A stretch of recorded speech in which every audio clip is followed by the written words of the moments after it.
So in today's video, we're going to decide, is the DJI MAVIC 3 actually worth £2,000 more than its younger brother, the DJI Mini 2?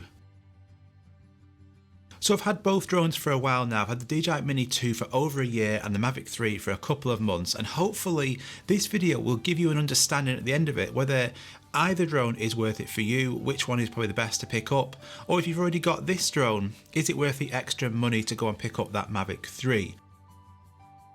So when you look at the actual size difference, there is a significant difference in the actual size and weight of both of these drones, and that has advantages and disadvantages. So this being under 250 grams allows you then to fly this in a lot more areas, restriction free. Depending on which country you're in, you can fly it in more places.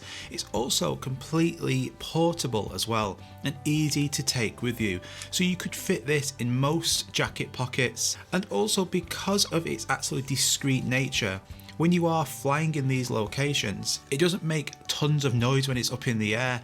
People don't really notice this, and you can fly pretty discreet and not get any hassle when flying this drone. Now the MAVIC 3 on the other hand is a lot bigger, and it has advantages and disadvantages again, but if you're flying in an area and there's people about, you're going to get more notice with this. Obviously it's a lot bigger, it's louder in the air, and this is a factor to actually compare about when you're flying. Are you bothered about the noise and attracting people's attention or not? If not, then fair enough, go for this.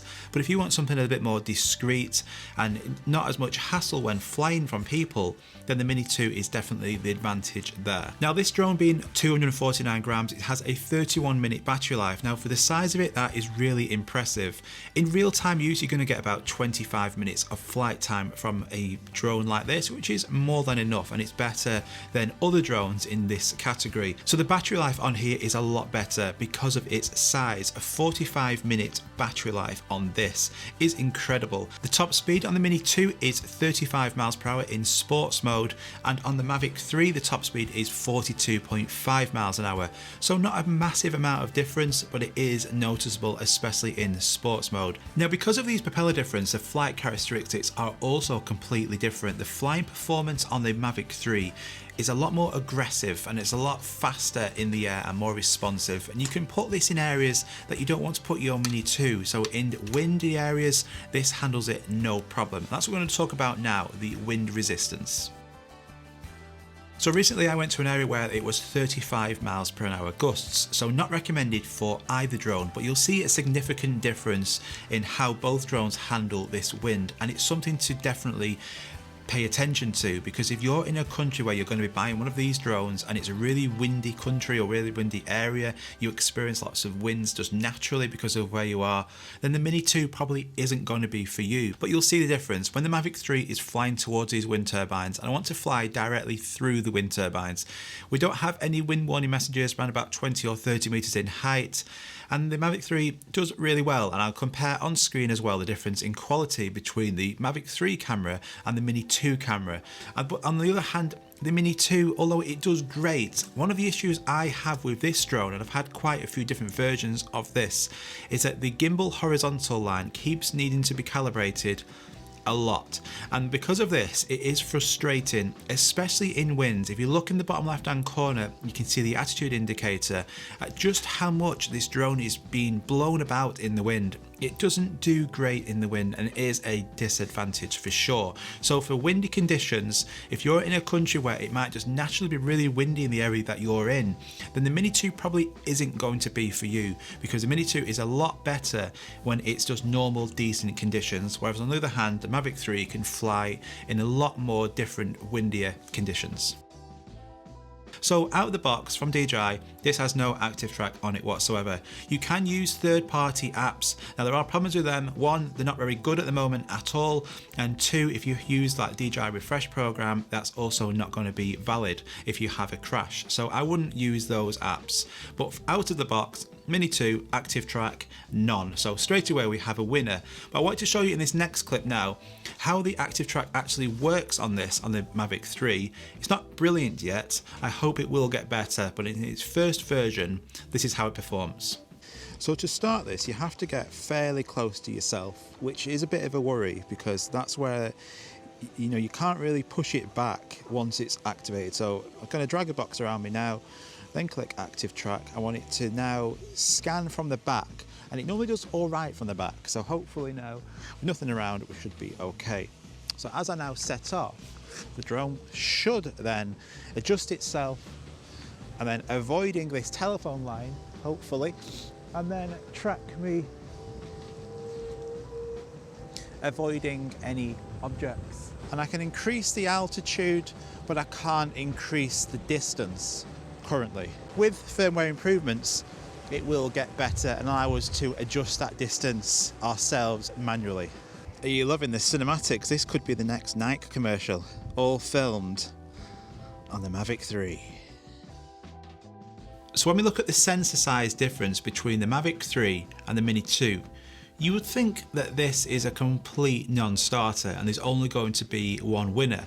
But it's quite surprising at just how good that Mini 2 video quality and photos actually are. So I've used the Mini 2 in hundreds of locations and the video quality is great. I've only experienced problems with the Mini 2 video quality at night in low light. It doesn't perform brilliant and there'll be lots of grain because the ISO has to be bumped so high because of its small sensor.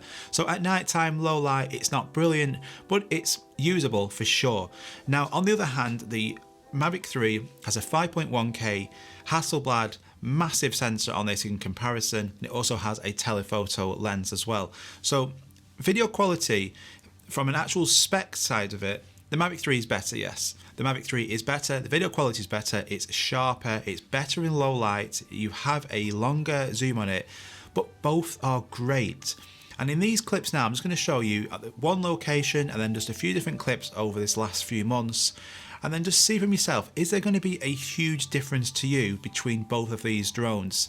Now for professional work or for commercial work, sure, the Mavic 3 is better. And if you want the best bang for the buck and you're not problematic about spending that money, Mavic 3 wins. But both are great. Let's go and see.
When some hype product comes out, you see all the marketing material, you see all the hype behind it, and everything just looks brilliant.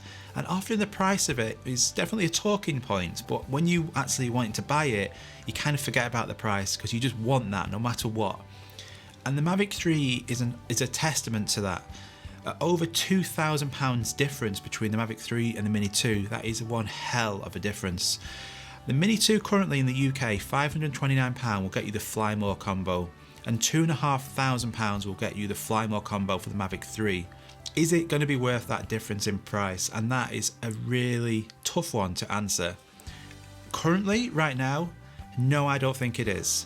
I think with that £2,000, you could put and buy a lot more better things than a Fly More Mavic 3 for sure. Now it all comes down to what you want a drone for. Are you just a Sunday flyer? Are you a beginner? Are you wanting to just get into flying drones? Are you wanting a nice portable drone? In which case the Mini 2 is the answer for you on all of them. Are you making money? Are you already making money from your drones? Are you already professional? Probably will get its money back pretty quickly. But if you're not any of them, I would stick and get the Mini 2. And just a bonus reason why, that £2,000 difference, Let's just a couple of different options. So you could pick up the Mini 2, you could go and buy some ND filters. So you've still got £1,900 of difference between the two of them. You could then go and book a holiday.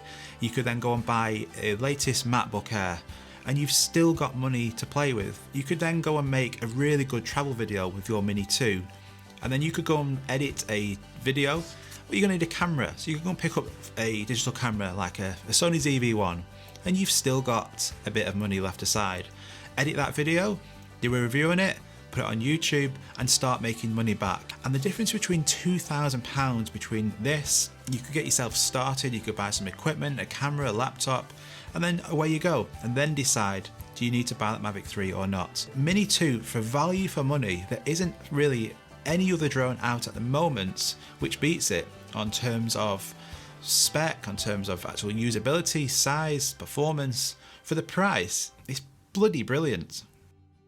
Now for sure, this drone has extra features on it. You're going to get master shots, you're going to get hyperlapse ability, you're going to have obstacle avoidance sensors all around the drone, giving you 360 degrees of obstacle avoidance protection.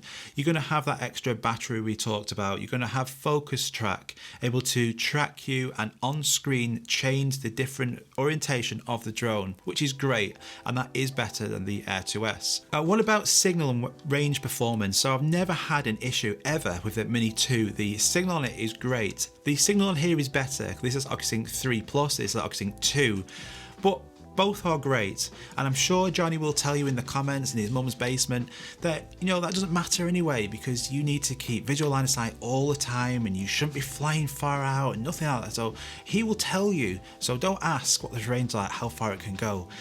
But just be assured that in the area you're flying, that the signal on both drones are brilliant. And the signal on here comparable to, say, the DJI Spark, the Mavic Mini, other drones like Holystone, things like that. This is absolutely brilliant. But features alone don't always win it. And again, going back to the price is the biggest draw on here, and the size. Again, if I was to give you £2,500 and say, which one? Would you pick this? And that's everything, or would you pick this one and then have money left for snacks or food or different tech equipment, just like the example before? I know which one I would pick. So if you're new around here, a like and subscribe would be awesome. Loads more content coming really soon. I hope you enjoyed that. Let me know in the comments down below, which one would you choose? If you were £2,500 was given to you and you've got to pick one, which would you go for? It's a hard one, isn't it, at the moment, because the Mavic 3 isn't brilliant. It's not reached its potential, but I hope it will do.